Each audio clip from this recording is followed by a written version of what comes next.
36 साल बाद कश्मीरी हिंदुओं के जख्मों पर मरहम लगाए। और मैं तो, मरहम है भी नहीं, ये जख्म ताज़ा हुए, मरहम तो अब लगेंगे। सरला भट्ट के दर्द पर ये जो ब्रिगेड खामोश है ना, ह्यूमन राइट ब्रिगेड, बोल के लब आज़ाद है, इनकी सेलेक्टिव चुप्पी टूट नहीं रही है। यासीन मलिक को ये लोग शांति दूत कहा करते थे, और ये जो शांति दूत मानते हैं ना यासीन मलिक को, जब सरला की कहानी सुनेंगे ना पागल हो जाएंगे। न्याय की नजरों में ना तो कोई पीड़ित ऐसा है जिसे भुला दिया जाए, और ना ही कोई अपराधी ऐसा है जो कानून की पहुंच से बाहर हो। ये लाइनें मेरी नहीं है। इन्हीं लाइनों के साथ जम्मू कश्मीर पुलिस की स्टेट इन्वेस्टिगेशन एजेंसी ने अपने प्रेस नोट को खत्म किया और 36 साल पुराने सरला भट्ट केस में इंसाफ की पहली सीढ़ी चढ़ने की शुरुआत हुई। 36 साल एक फाइल धूल खाती रही, और अब जाकर इस केस में 737 पन्नों की चार्जशीट दाखिल हुई है। इसमें यासीन मलिक और उसके साथ 5 और लोगों के नाम आए हैं। अब मैं आपसे एक सवाल पूछूं, आप जानते हैं सरला भट्ट कौन है? सच बताना। नहीं? मेरा सवाल उन सभी 15, 16, 17, 18 साल के बच्चों से, हो सकता है हमारे सामने जो बुजुर्ग अभी बैठे हुए हैं, अदब से आपको प्रणाम और सलाम, आपको भी ना पता हो सरला भट्ट के बारे में। ये जो महिला है ना, जिसकी पुरानी धुंधली सी तस्वीर आप देख रहे हैं, ये एक नर्स थी कश्मीर में। 36 साल पहले की कहानी है। एक पूरी पीढ़ी जवान हो जाती है 36 साल में, है ना? दुनिया बदल जाती है, तकनीक बदल जाती है, सरकारें बदल जाती है, आप जवान हो जाते हैं, घर ले लेते हैं, गाड़ी ले लेते हैं, माँ को, पिता को, बाबूजी को घुमा लाते हैं। लेकिन इस परिवार की आंखों में 36 साल से इंसाफ का इंतजार ठहरा हुआ था। साल था 1990। कश्मीर घाटी, जब चिनार के पत्तों का रंग सुर्ख हो रहा था, लाल हो रहा था, लेकिन पतझड़ की वजह से नहीं था, बारूद और अपनों के खून की वजह से था। वो 90 का दशक था, और सरला भट्ट कोई बहुत वीआईपी, कोई बड़ी महिला नहीं थी, सरल सी सरला थी। श्रीनगर के शौरा मेडिकल इंस्टीट्यूट में एक नर्स थी। तारीख थी 15 अप्रैल 1990। सरला भट्ट को अस्पताल से गन पॉइंट पर किडनैप कर लिया जाता है, और किडनैप करते हैं JKLF के खूंखार आतंकी, उठा ले जाते उसको। पूरे 4 दिन। 27 साल की थी तब, मासूम लड़की, और उसे एक काल कोठरी में बंद कर देते हैं। उस मासूम लड़की के साथ रेप करते हैं, उसको टॉर्चर करते हैं, उसके शरीर को दांतों से काटते हैं। सिगरेट पीते हैं ना, सिगरेट से उसके बदन को जलाते हैं। कब तक बर्दाश्त करती? 19 अप्रैल को उसको गोलियों से छलनी कर दिया। फिर पता है क्या किया? सरला की लाश को श्रीनगर के लाल बाजार के पास फेंक दिया, और सरला भट्ट की लाश के पास एक नोट चिपका दिया। उस पर पता है क्या लिखा था? सरला भट्ट पुलिस इंफॉर्मेंट, यानी पुलिस की खबरी। ये पुलिस इंफॉर्मेंट थी, इसीलिए उसे मार दिया गया। अब सच्चाई सामने आई है, एक लाइन की सच्चाई है। पता है क्या? सरला भट्ट कश्मीरी पंडित थी, और आतंकी कश्मीरी हिंदुओं को किसी भी कीमत पर कश्मीर से भगाना चाहते थे। सुना है ना वो रलीफ गलीफ सलीफ, उसके नारे लगाकर इन आतंकियों ने घाटी को खून से रंग दिया। और अगर आपको लग रहा है कि ये बहुत दर्दनाक कहानी है, ना, दर्द तो आपने अभी महसूस ही नहीं किया है। इस हत्या में जो आतंकी शामिल थे, पहले उनका नाम सुनिए आप। मोहम्मद यासीन मलिक, खुर्शीद अहमद चालकू, अब्दुल हमीद शेख, मोहम्मद यूसुफ सोफी और गुलाम मोहम्मद टपलू। मैं नहीं भूलूंगी इन नामों को। इन 5 आतंकियों में से 3 पहले ही एनकाउंटर में मारे जा चुके हैं। एक आतंकी फरार है और इस गुनाह का मास्टरमाइंड यासीन मलिक तिहाड़ जेल में बंद है। यह वही यासीन मलिक है जिस आतंकी को यूपीए सरकार के दौर में शांति का मसीहा बनाकर पेश करने की घिनौनी कोशिश की गई।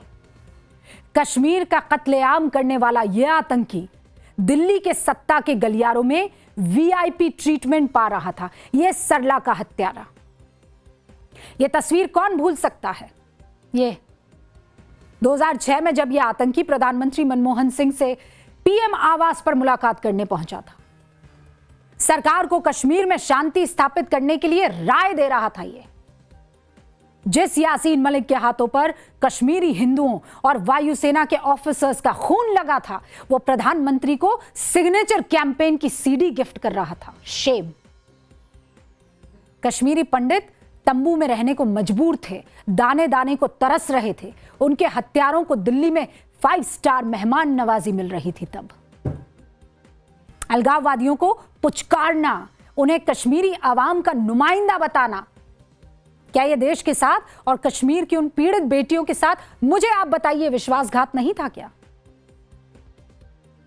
और यह यासीन मलिक ये खुद हलफनामे में दाखिल करता है दावा कि जब 2006 में वो आतंकी हाफिज सईद से मिलकर लौटा ना, तो उस समय पीएम मनमोहन सिंह ने, ये हलफनामे में इसने लिखा है, मैं नहीं कह रही हूं, तब पीएम मनमोहन सिंह ने उसे थैंक यू कहा था और कश्मीर में अहिंसक आंदोलन का जनक बताया था इस आदमी को।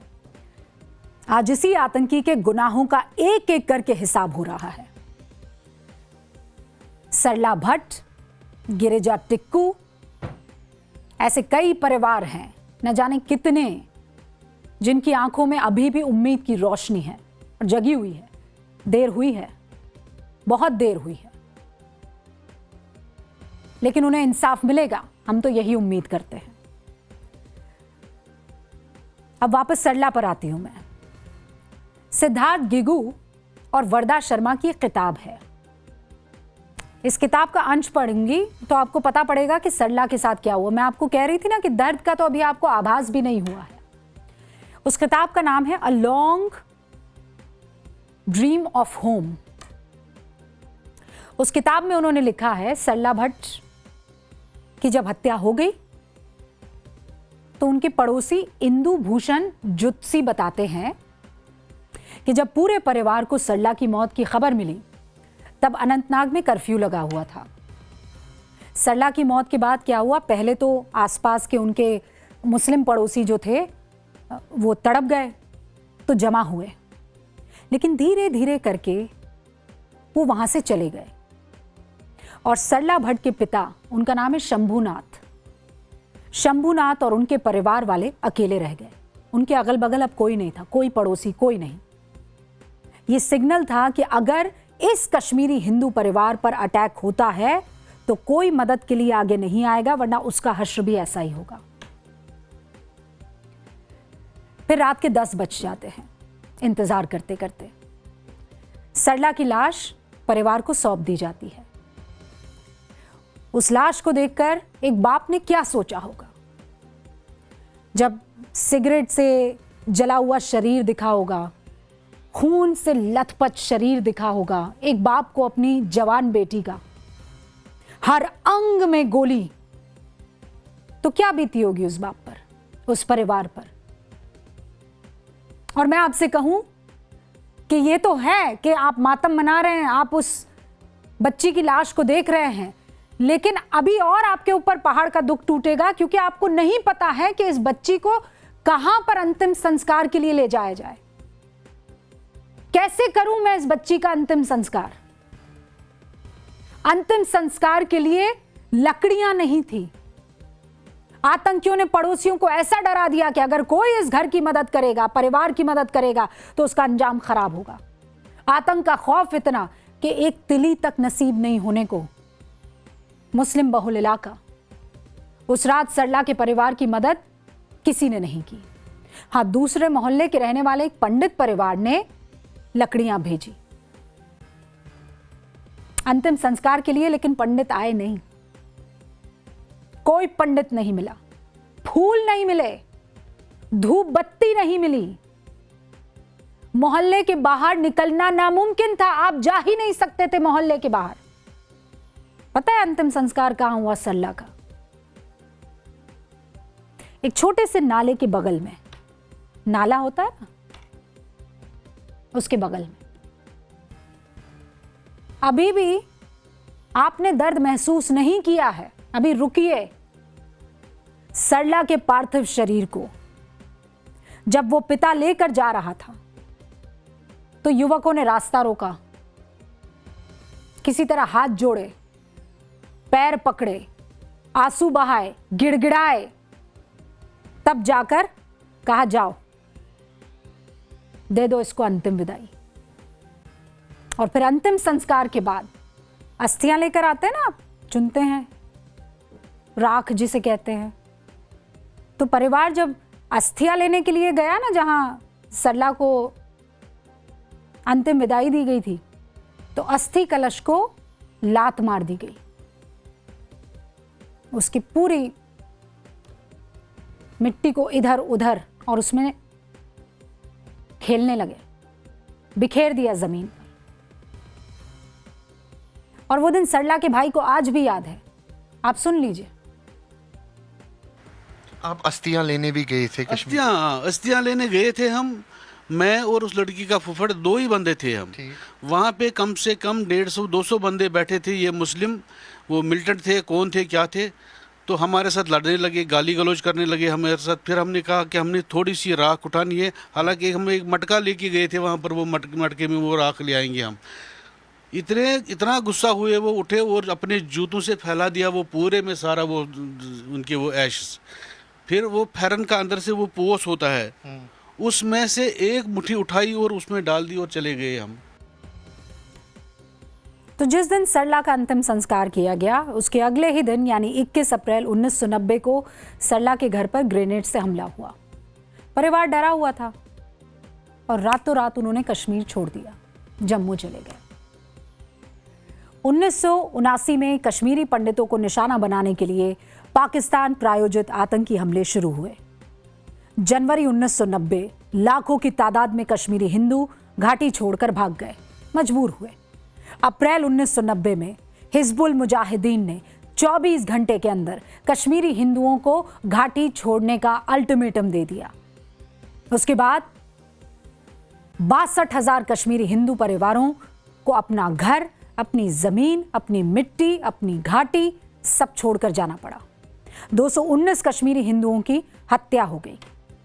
कहते हैं समय बड़ा बलवान होता है, वक्त हर घाव को भर देता है, लेकिन कुछ जख्म कभी नहीं भरते।